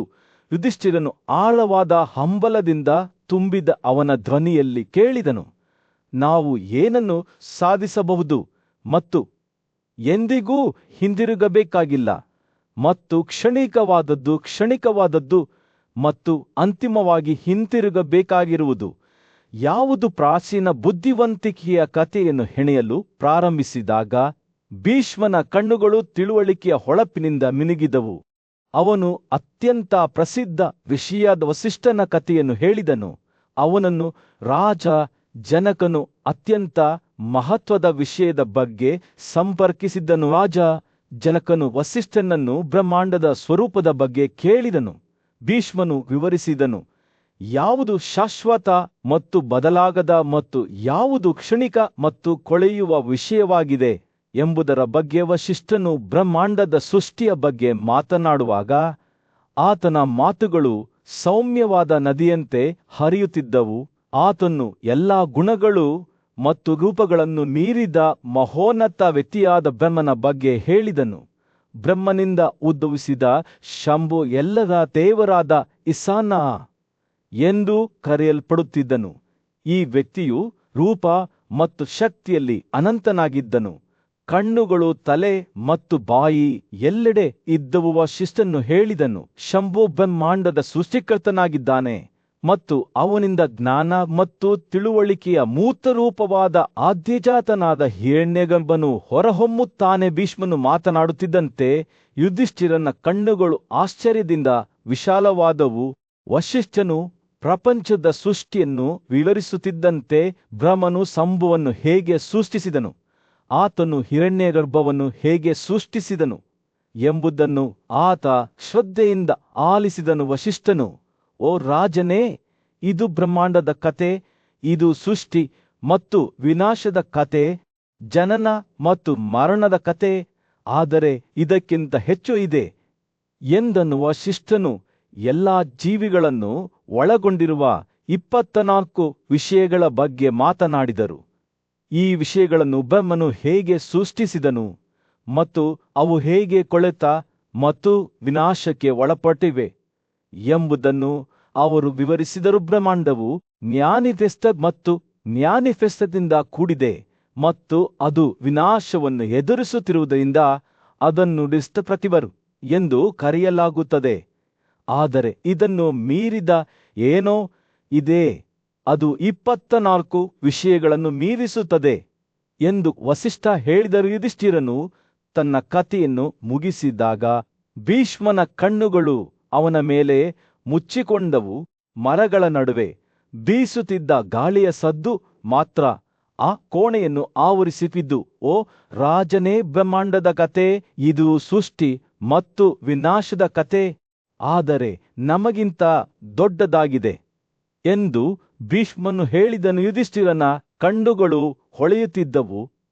ಅಸ್ತಿತ್ವದ ವಿಶಾಲವಾದ ವಿಸ್ತಾರದಲ್ಲಿ ಆತ್ಮವು ತನ್ನ ನೈಜ ಸ್ವರೂಪದ ಅರಿವಿಲ್ಲದೆ ಉದ್ದೇಶರಹಿತವಾಗಿ ಅಲೆದಾಡುತ್ತಿತ್ತು. ವಸಿಷ್ಠ ಎಂಬ ಋಷಿಯು ತನ್ನ ಕೇಳುಗರಿಗೆ ಈ ಅಲೆದಾಡುವ ಆತ್ಮದ ಕಥೆಯನ್ನು ತಿಳಿಸಿದನು. ಮರೆತು ಹೋಗುವಿಕೆಯಿಂದಾಗಿ ಆತ್ಮವು ಅಜ್ಞಾನವನ್ನು ಅನುಸರಿಸುತ್ತದೆ ಮತ್ತು ಒಂದರ ನಂತರ ಒಂದರಂತೆ ಸಾವಿರಾರು ದೇಹಗಳನ್ನು ತೆಗೆದುಕೊಳ್ಳುತ್ತದೆ ಎಂದು ಹೇಳಲಾಗುತ್ತಿತ್ತು.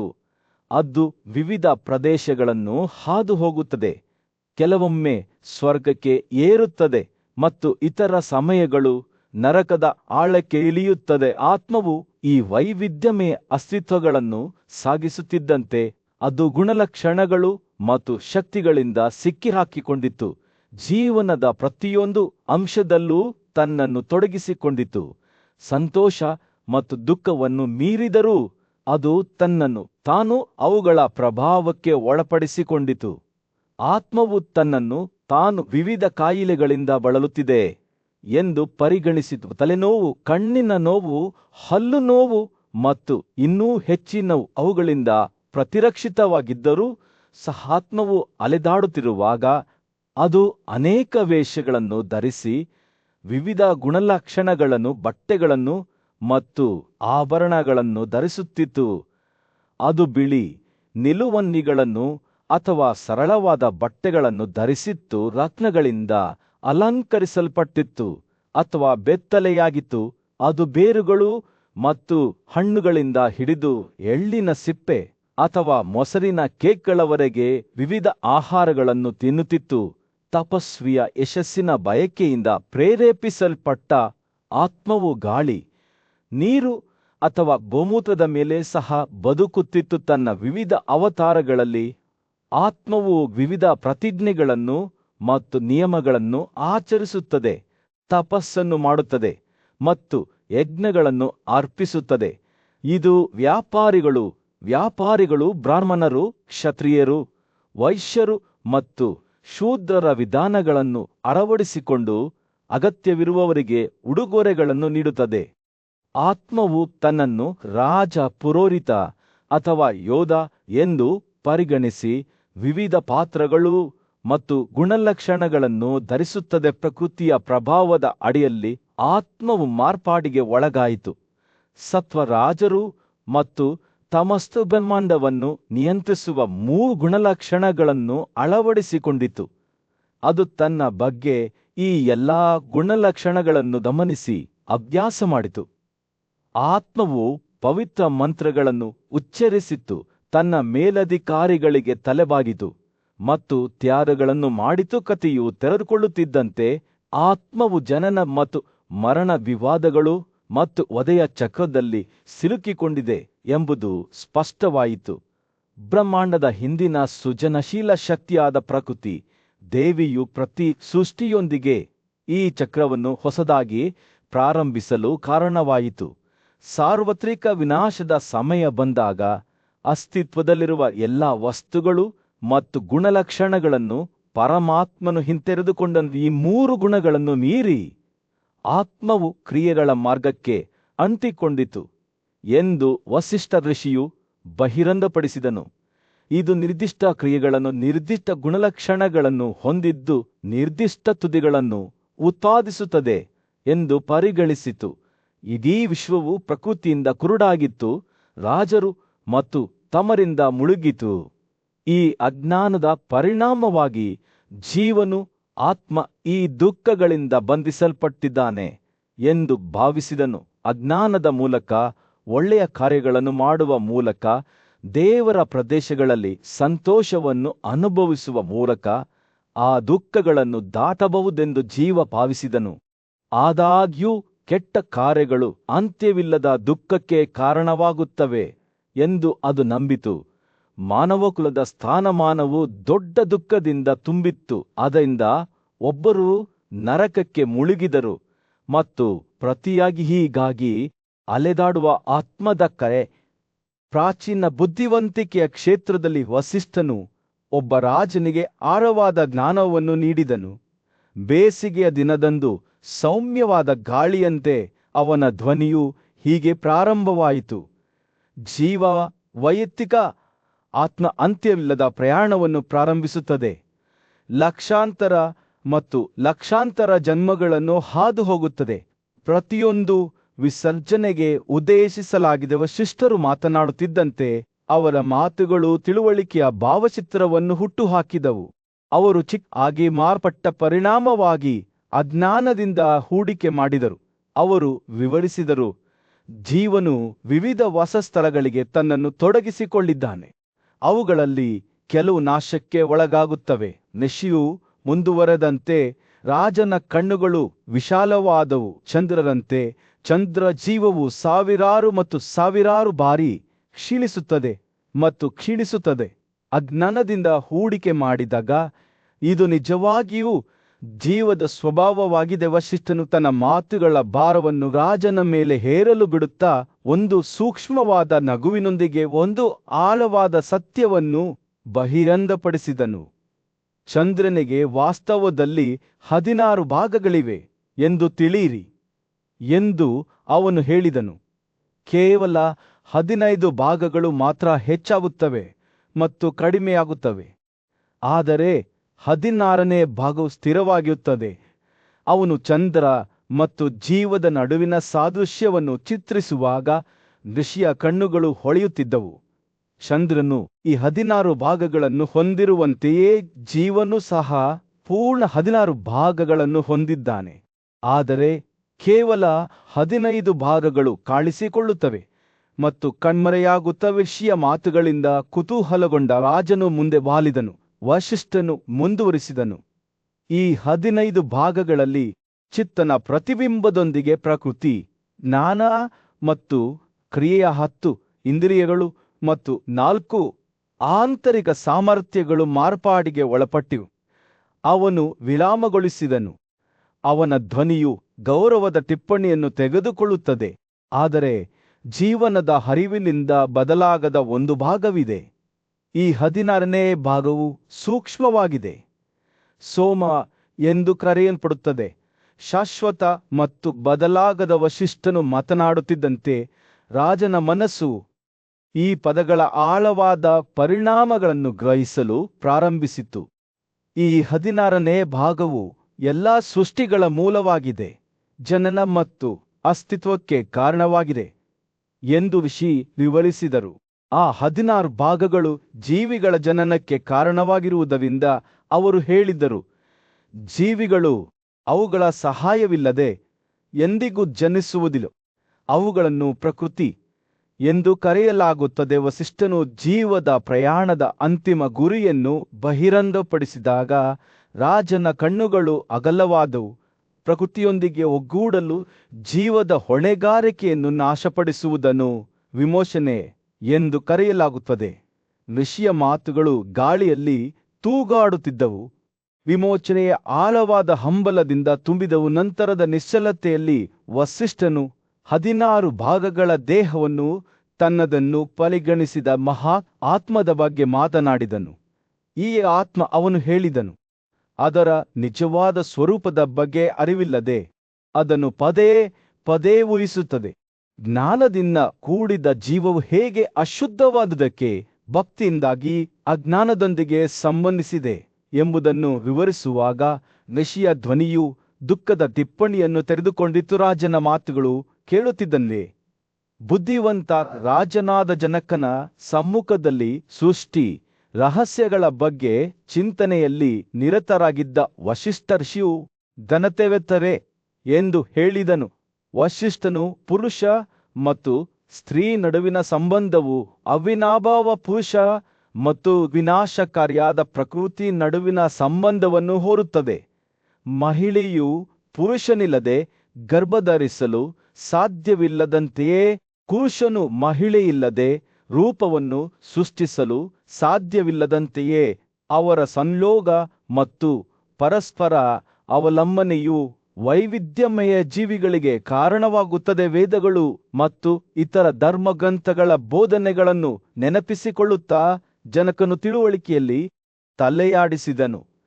ಮೂಳೆಗಳು, ನರಗಳು ಮತ್ತು ಮಜ್ಜೆಗಳು ಸೇಯಿಂದ ಬರುತ್ತವೆ ಎಂದು ನಮಗೆ ತಿಳಿದಿದೆ. ಚರ್ಮ, ಮಾಂಸ ಮತ್ತು ರಕ್ತವು ತಾಯಿಯಿಂದ ಹುಟ್ಟುತ್ತದೆ ಎಂದು ಹೇಳಿದನು. ವಸಿಷ್ಠನು ಈ ಹೇಳಿಕೆಗಳ ಸತ್ಯವನ್ನು ಒಪ್ಪಿಕೊಂಡು ಮುಗುಳ್ನಕ್ಕನು.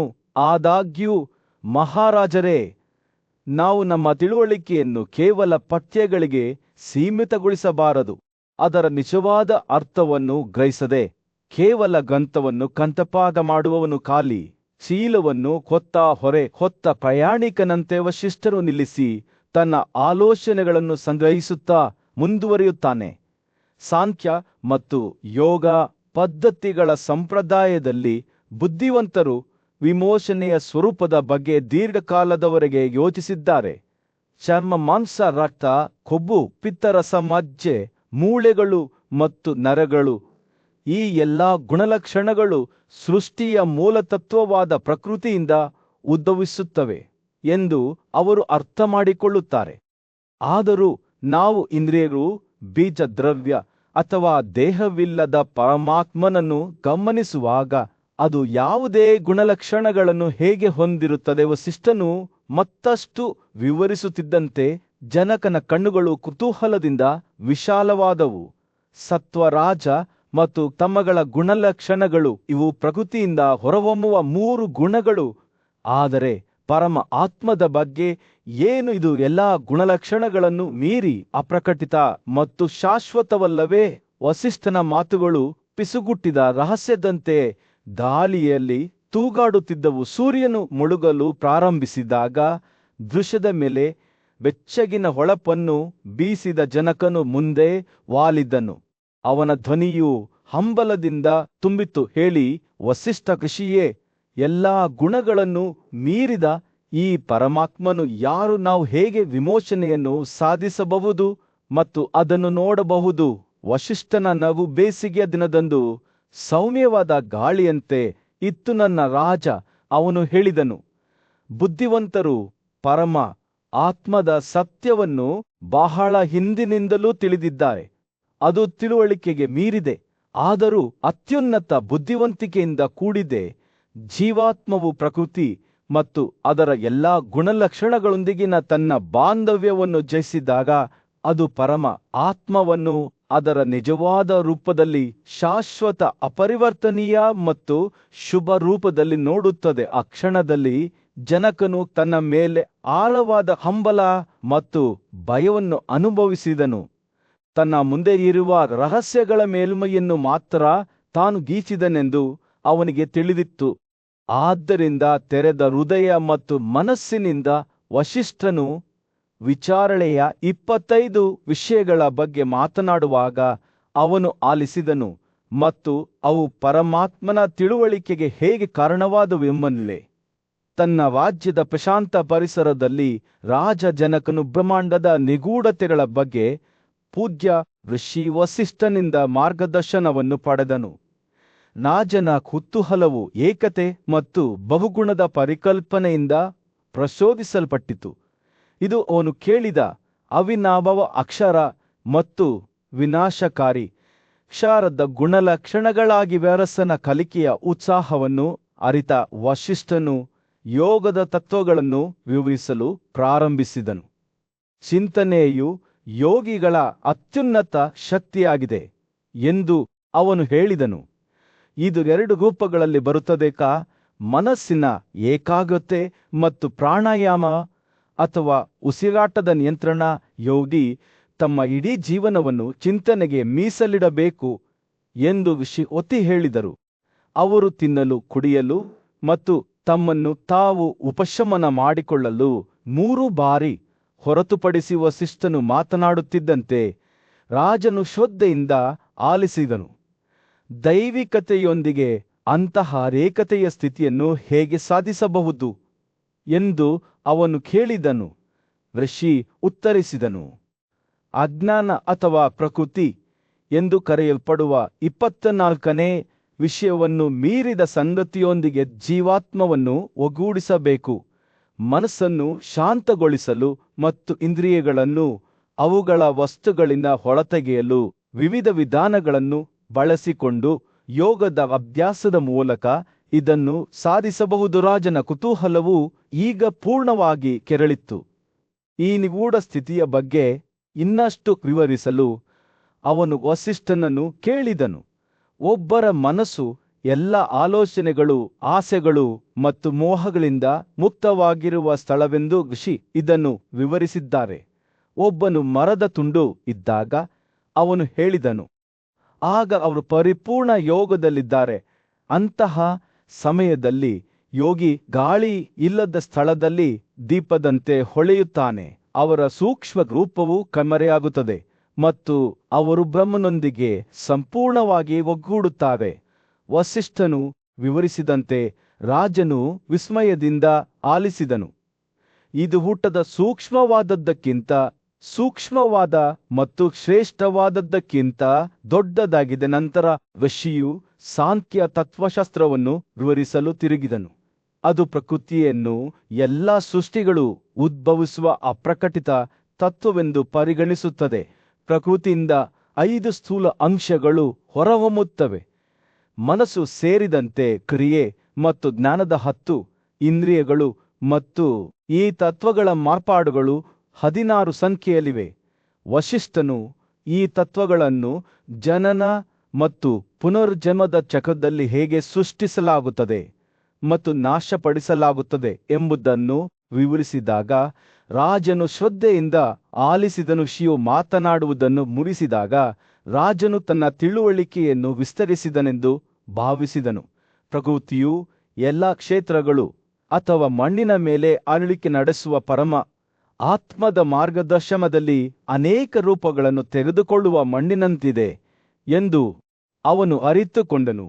ಬ್ರಹ್ಮಾಂಡದ ರಹಸ್ಯಗಳನ್ನು ಆಲೋಚಿಸುವಾಗ ರಾಜನ ಮನಸ್ಸು ಆಶ್ಚರ್ಯದಿಂದ ತುಂಬಿತ್ತು. ವಸಿಷ್ಠನು ನಗುತ್ತಾ ರಾಜನ ಹೊಸ ತಿಳುವಳಿಕೆಯನ್ನು ಅರಿತನು.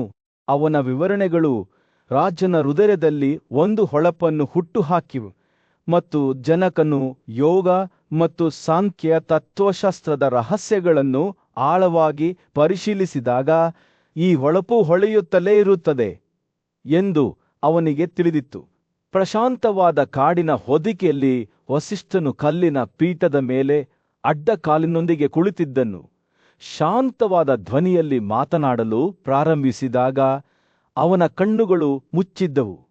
ನಾನು ಸಾಂಖ್ಯ ತತ್ವಶಾಸ್ತ್ರದ ಬೋಧನೆಗಳನ್ನು ನಿಮ್ಮೊಂದಿಗೆ ಹಂಚಿಕೊಂಡಿದ್ದೇನೆ ಎಂದು ತನ್ನ ರಾಜನನ್ನು ನೋಡುತ್ತಾ ತನ್ನ ಕಣ್ಣುಗಳನ್ನು ತೆರೆದನು. ಈಗ ನಾನು ನಿಮಗೆ ವಿದ್ಯಾ ಮತ್ತು ವಿದ್ಯೆಯ ಪರಿಕಲ್ಪನೆಗಳನ್ನು ವಿವರಿಸುತ್ತೇನೆ. ವಸಿಷ್ಠರು ಮಾತನಾಡುವಾಗ ಗಾಳಿಯು ಬೇರೆ ಲೋಕಶಕ್ತಿಯಿಂದ ಕಂಪಿಸಿದಂತೆ ಭಾಸವಾಗುತ್ತಿತ್ತು. ಅವರು ಸೃಷ್ಟಿ ಮತ್ತು ವಿನಾಶವನ್ನು ನಿಯಂತ್ರಿಸುವ ಅಪ್ರಕಟಿತ ಶಕ್ತಿಯಾದ ಪ್ರಕೃತಿಯನ್ನು ಅವಿದ್ಯ, ಅಜ್ಞಾನ ಎಂದು ಬಣ್ಣಿಸಿದರು. ಮತ್ತೊಂದೆಡೆ ಪುರುಷ ಸರ್ವೋಚ್ಚ ಪ್ರಜ್ಞೆ, ವಿದ್ಯಾಜ್ಞಾನ ಎಂದು ಬಣ್ಣಿಸಿದರು. ವಸಿಷ್ಠರ ಮಾತುಗಳು ಜ್ಞಾನ ಮತ್ತು ಕ್ರಿಯೆಗಳ, ಇಂದ್ರಿಯಗಳು ಮನಸ್ಸು ಮತ್ತು 5 ಸೂಕ್ಷ್ಮ ಸತ್ವಗಳ ನಡುವಿನ ಸಂಕೀರ್ಣ ಸಂಬಂಧಗಳ ವರ್ಣಚಿತ್ರವನ್ನು ಹೇಳಿದವು. ಪ್ರಜ್ಞೆ ಮತ್ತು ಮಹತ್ ಹೇಗೆ ಈ ಪ್ರಗತಿಯ ಪರಾಕಾಷ್ಠೆಯಾಗಿದ್ದು ಸರ್ವೋಚ್ಚ ಪ್ರಕೃತಿಯಲ್ಲಿ ಕೊನೆಗೊಂಡಿತು ಎಂಬುದನ್ನು ಅವರು ವಿವರಿಸಿದರು. ಜೀವಿ, ವೈಯಕ್ತಿಕ ಆತ್ಮ ಮತ್ತು ಪ್ರಕೃತಿ ಎರಡನ್ನೂ ಅವಿನಾಭಾವರೆಂದು ಪರಿಗಣಿಸಲಾಗಿದ್ದರೂ ಸಹ ವಿನಾಶಕಾರಿ ಎಂದು ವಸಿಷ್ಠನು ಬಹಿರಂಗಪಡಿಸಿದಾಗ ರಾಜನು ಶ್ರದ್ಧೆಯಿಂದ ಆಲಿಸಿದನು. 2 ವಿಷಯಗಳು ಅಥವಾ ತತ್ವಗಳು ಅವುಗಳ ಸೃಷ್ಟಿ ಮತ್ತು ವಿನಾಶದ ಗುಣಲಕ್ಷಣಗಳಿಂದ ಬಂಧಿಸಲ್ಪಟ್ಟಿವೆ ಎಂದು ಬುದ್ಧಿವಂತರು ಹೇಳಿದ್ದರು. ಸೂರ್ಯನು ಮುಳುಗಲು ಪ್ರಾರಂಭಿಸಿದಾಗ ಕಾಡಿನ ಮೇಲೆ ಬೆಚ್ಚಗಿನ ಕಿತ್ತಳೆ ಬಣ್ಣದ ಹೊಳಪನ್ನು ಬೀಸಿದ ವಸಿಷ್ಠನು ತನ್ನ ವಿವರಣೆಯನ್ನು ಮುಂದುವರೆಸಿದನು.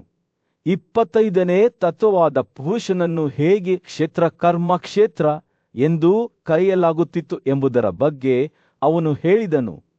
ಯೋಗಿಯು ಎಲ್ಲಾ ತತ್ವಗಳನ್ನು ಪ್ರಕಟಿಸದ ಆತ್ಮಕ್ಕೆ ಬ್ರಹ್ಮ ಹಿಂತೆಗೆದುಕೊಂಡಾಗ ಜೀವ ಮತ್ತು ಪ್ರಕೃತಿ ಎರಡೂ ಕಣ್ಮರೆಯಾದವು. ವಸಿಷ್ಠನು ಜನ್ಮ ಮತ್ತು ಮರಣದ ಚಕ್ರವನ್ನು ವಿವರಿಸಿದಂತೆ ರಾಜನ ಕಣ್ಣುಗಳು ವಿಶಾಲವಾದವು. ಅಲ್ಲಿ ಜೀವನು ಪ್ರಕೃತಿಯೊಂದಿಗಿನ ತನ್ನ ಸಂಬಂಧಕ್ಕೆ ಅನುಗುಣವಾಗಿ ವಿವಿಧ ರೂಪಗಳನ್ನು ತೆಗೆದುಕೊಂಡನು.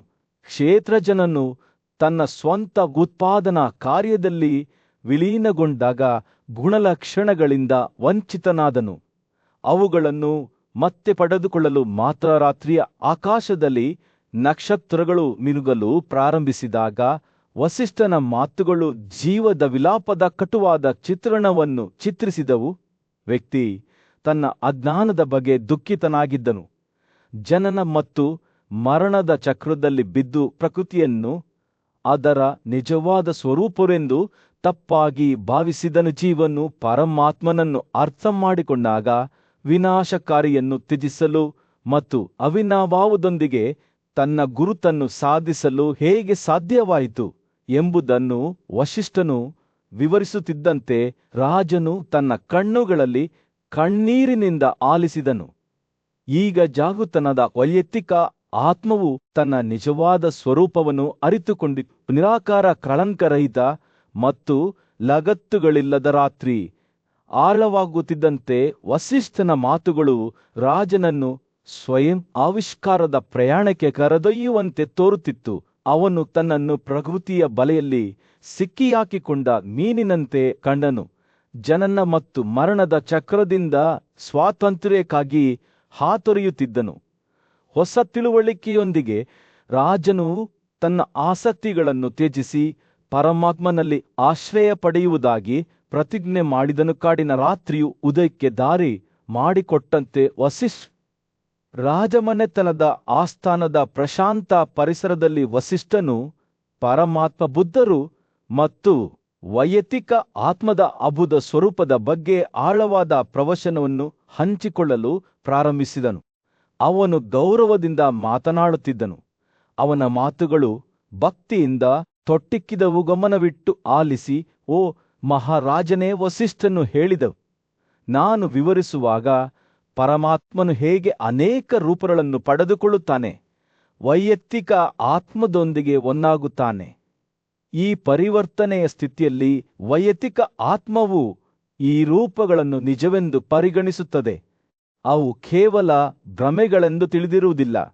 ಇದರ ಪರಿಣಾಮವಾಗಿ ಅವನು ಪರಮಾತ್ಮನನ್ನು ಗ್ರಹಿಸಲು ವಿಫಲನಾಗುತ್ತಾನೆ, ಏಕೆಂದರೆ ಅವನು ಸತ್ವರಾಜರು ಮತ್ತು ತಮಗಳ ಗುಣಲಕ್ಷಣಗಳನ್ನು ಹೊಂದಿದ್ದಾನೆ. ವಸಿಷ್ಠನು ಮಾತನಾಡುತ್ತಿರುವಾಗ ಅವನ ಕಣ್ಣುಗಳು ತೀವ್ರತೆಯಿಂದ ಹೊಳೆಯುತ್ತಿದ್ದವು.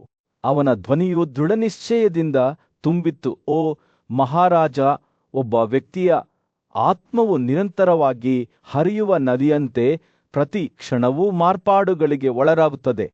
ಆದರೂ ಅವನು ಅಪ್ರಕಟಿತವನ್ನು ಅರ್ಥ ಮಾಡಿಕೊಳ್ಳಲು ಸಮರ್ಥನಾಗಿರುವುದರಿಂದ ಅವನನ್ನು ಬುದ್ಧಮನ ಅಥವಾ ಗ್ರಹಿಸುವವನು ಎಂದು ಕರೆಯಲಾಗುತ್ತದೆ. ವಸಿಷ್ಠನು ನಿಲ್ಲಿಸಿ ತನ್ನ ಆಲೋಚನೆಗಳನ್ನು ಸಂಗ್ರಹಿಸುತ್ತಾ ಮುಂದುವರಿಯುತ್ತಾನೆ.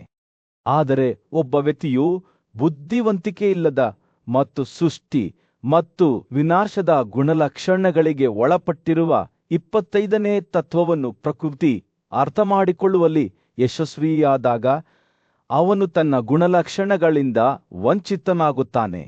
ಈ ಸ್ಥಿತಿಯಲ್ಲಿ ಅವನು ಪರಮಾತ್ಮನ ಸ್ವರೂಪವನ್ನು ಪಡೆದುಕೊಳ್ಳುತ್ತಾನೆ. ರಾಜನು ಕುತೂಹಲದಿಂದ ಆಲಿಸಿದನು.